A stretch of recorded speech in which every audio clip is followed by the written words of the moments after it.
नमस्ते दोस्तों। आज हम एक ऐसे टॉपिक में डाइव करने वाले हैं जो ब्लड साइंस में हिस्ट्री क्रिएट कर रहा है और इसकी वजह से हमारे पुराने अजम्पशंस शेक होते जा रहे हैं। 1959 की बात है जब एक ब्रिटिश जर्नल में एक रिपोर्ट आई, एक ऐसी चीज जिसमें कुछ पेशेंट्स के ब्लड टाइप टेम्पररी चेंज हो रहे थे। इस फिनोमेना को एक्वायर्ड बी फिनोमेना के नाम से जाना गया। आज की वीडियो में हम देखेंगे कैसे ये फिनोमेना काम करता है, इसका फॉरेंसिक और मेडिकल इम्पैक्ट क्या है और कैसे मॉडर्न साइंस इससे यूनिवर्सल डोनर ब्लड में ट्रांसफॉर्म करने की कोशिश कर रहा है। चलिए स्टार्ट करते हैं। ईयर 1959 में डॉक्टर्स ने देखा कि कुछ पेशेंट्स जो नॉर्मली ब्लड टाइप ए के थे, उनके आरबीसीज में टेम्परली बी एंटीजेंस अपीयर हो रहे थे। ये सिर्फ उन्हीं पेशेंट्स में देखा गया जिनको गैस्ट्रिक या इंटेस्टाइनल कैंसर या गैस्ट्रोइंटेस्टाइनल ट्रैक्ट वॉल की प्रॉब्लम थी। नॉर्मल हेल्थी लोगों में ये कभी नहीं देखा गया। ओवर टाइम पेशेंट्स का ब्लड टाइप वापस नॉर्मल हो जाता था, लेकिन रीजन समझ नहीं। 1972 में थेम्स रिवर में एक फ्रेगमेंटेड बॉडी मिली। फॉरेंसिक टेस्ट ने एक ऑर्गन में ओ टाइप ब्लड और दूसरे ऑर्गन में बी टाइप ब्लड डिटेक्ट किया। इनिशियली तो लग रहा था कि दोनों ऑर्गन सेम पर्सन के नहीं हैं, लेकिन बाकी एविडेंस ने कंफर्म किया कि दोनों सेम इंडिविजुअल के ही हैं। इमेजिन करें, अगर ये फिनोमेना फॉरेंसिक केस में से हमें ये पता लगता है कि ब्लड टाइप हमेशा फिक्स नहीं होते हैं। चलिए अब समझते हैं कि ब्लड टाइप वर्क कैसे करते हैं। एबीओ सिस्टम में ए और बी एंटीजन के प्रेजेंस पे ब्लड टाइप डिसाइड किया जाता है। ओ का मतलब है कि ए या बी एंटीजन नहीं है, बस एच एंटीजन है।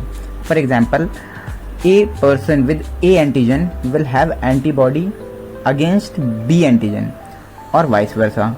गलत ब्लड टाइप ट्रांसफ्यूजन में आरबीसी क्लम्प हो जाती है, एग्लूटिनेशन और हेमोलाइसिस हो सकता है जो लाइफ थ्रेटनिंग साबित हो सकता है।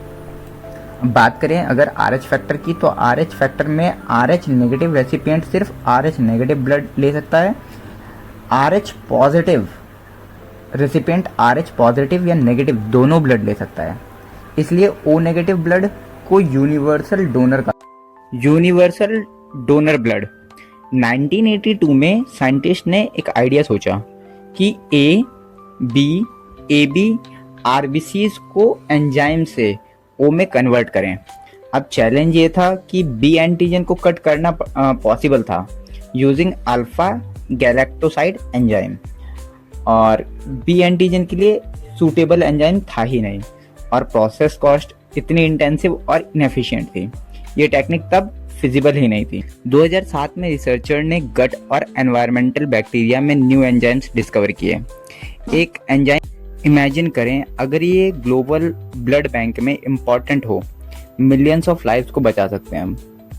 अब बात करते हैं हम रियल वर्ल्ड इम्पोर्टेंस की।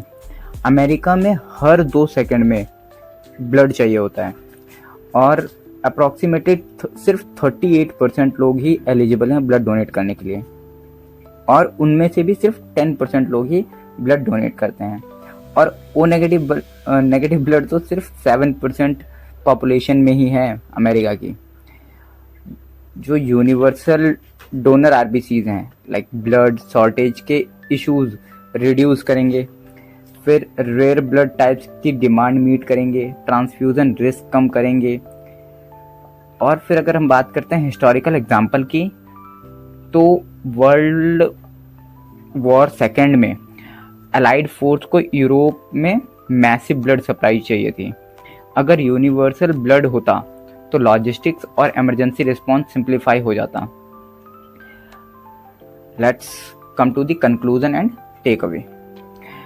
एक्वायर्ड बी फिनोमेना और एंजाइम बेस्ड कन्वर्जन डिस्कवरीज दिखाते हैं कि ब्लड टाइप फिक्स्ड नहीं होते। फ्यूचर में universal blood donor easily create हो सकता है। ब्लड शॉर्टेज और ट्रांसफ्यूजन कॉम्प्लिकेशन सिग्निफिकेंटली रिड्यूस हो सकते हैं। मिलियंस ऑफ लाइव्स को हम सेव कर सकते हैं। तो दोस्तों, आपको ये स्टोरी कैसी लगी?